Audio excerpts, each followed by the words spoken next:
Remember, it's all about the weight of the house, and ultimately everything flows through the structure of the house, the bones of the house.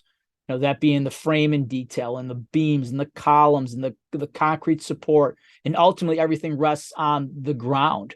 The ground has to support ultimately the structure and the weight of the materials, in addition to the dead loads and the live loads and all those things that we talked about.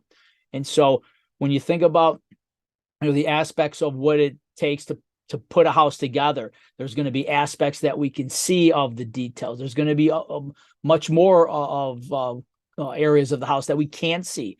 So a lot of times too, any weakening or diminishing of the integrity of the structure is going to ultimately show itself up in some perhaps subtle cosmetic way.